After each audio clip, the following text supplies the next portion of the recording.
What could have caused the plane crash that reportedly killed Wagner warlord Yevgeny Prigozhin? Wagner warlord Yevgeny Prigozhin, who led a failed uprising against the Kremlin exactly 2 months ago, was on board a plane that crashed on Wednesday, according to Russian officials, raising questions as to exactly how the disaster occurred. The crash took place northwest of Moscow and killed all on board, said Russia's aviation agency, including Prigozhin, chief of the mercenary group that gained prominence for its brutal methods worldwide and its battleground victories in the Ukraine war. Here's what we know so far. What happened? The plane was a private Embraer jet carrying 7 passengers and 3 crew members, according to Russia's Emergency Services Ministry. It had departed from Moscow and was en route to St. Petersburg when it crashed near the village of Kuzhenkino, in Russia's western Tver region, Russian officials said. Flight data shows the plane reached an altitude of some 28,000 feet before it suddenly stopped transmitting tracking details. The bodies of 8 people have been found at the crash site, according to Russian state media. The official state news agency TASS reported the plane burned up on impact. It had been in the air for about half an hour. Upon freefall, the Embraer plane wreckage broke apart across a 2 kilometers area away from the village, Kuzhenkino, where most of the fuselage wreckage was found, state media outlet Russia 24 reported Thursday. The majority of the wreckage fell near agricultural enterprises. Russia state media RIA Novosti also reported that one of the fragments of the plane is lying on the entry road into Kuzhenkino, where police have set up a cordon, and several special services cars are parked nearby. Wagner chief was on plane that crashed in Russia. Aviation authorities says the aircraft, which departed Moscow and was en route to St. Petersburg, stopped transmitting data shortly after 6 p.m. local time and crashed near the village of Kuzhenkino, Russian officials said. Video published by Russian state media outlet RIA Novosti showed a plane plummeting with one wing missing. CNN is unable to confirm the authenticity of the video, but RIA Novosti claimed it was the moment that an Embraer jet fell from the sky over the Tver region. It's not yet clear what caused the plane to crash. Russian authorities said they are investigating and conducting search operations. It's coming down quickly in a spin, and it's trailing a lot of smoke. So, this is an aircraft that was on fire. And it looks like some structural pieces, aerodynamic surfaces, were missing. Veteran science and aerospace reporter Miles O'Brien told CNN after reviewing footage of the plane's fall. An aircraft like this, they just don't catastrophically drop out of the sky without something very unusual happening, he added. It could be caused by an explosion either inside or outside the aircraft, O'Brien added, like an explosive going off on board, or the aircraft being hit by a missile.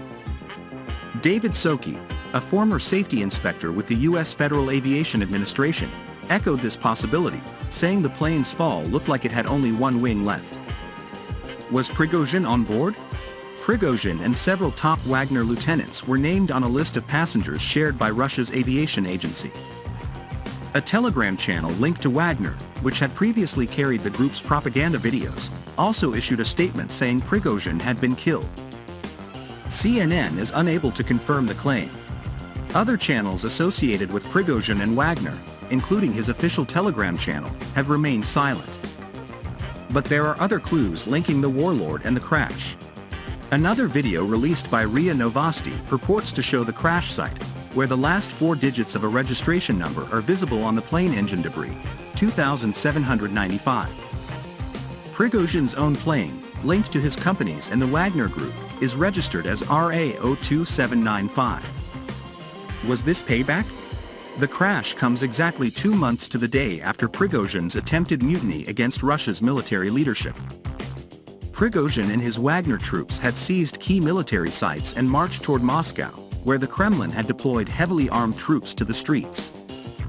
But before they could face off, a deal was struck that ended the rebellion and sent Prigozhin and his fighters to neighboring Belarus. It marked the biggest challenge to Russian President Vladimir Putin's rule in 23 years. But it also painted a target on Prigozhin's back, with some experts speculating the warlord was a dead man walking. Even US President Joe Biden suggested on Wednesday that Putin may have been involved in the crash. "I don't know for a fact what happened, but I'm not surprised," he said. CIA Director Bill Burns and Secretary of State Antony Blinken have made similar comments, pointing out Putin's long history of payback and the frequency with which Russian critics or dissidents die in mysterious circumstances. Bill Browder, a Putin critic and formerly the largest foreign investor in Russia before he was expelled from the country, said he was surprised Prigozhin survived for as long as he did after the rebellion. Other Wagner leaders and Prigozhin allies may now be either on the run or in hiding, he said. What's the public reaction so far? Prigozhin and Wagner have their share of supporters among the Russian public, which was evident during the failed insurrection. In cities briefly occupied by Wagner, videos showed residents cheering them on, taking pictures with fighters, and flagging down Prigozhin's car just to shake his hand. On Wednesday night, people gathered in St. Petersburg to leave tributes for Prigozhin, such as flowers, candles, and Wagner chevron patches. Video showed members of the public unfurling a large banner outside Wagner's headquarters that read, "Wagner PMC. We are together." Photos show a range of people mourning at the site, including young men, couples, and teenagers. Some are clearly distressed, embracing each other. Alexander Dugin, a prominent Russia's ultra-nationalist figure, described Prigozhin as a hero.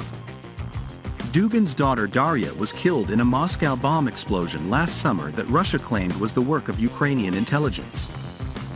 Dugin said his daughter had told him as Russian forces entered Ukraine that Prigozhin is so strong and confident, bold, sharp, that, for sure, no one prays for him.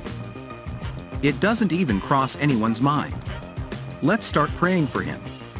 Dugin added on his Telegram channel, "If the diabolical enemy kills our heroes with precision, it means that we have heroes."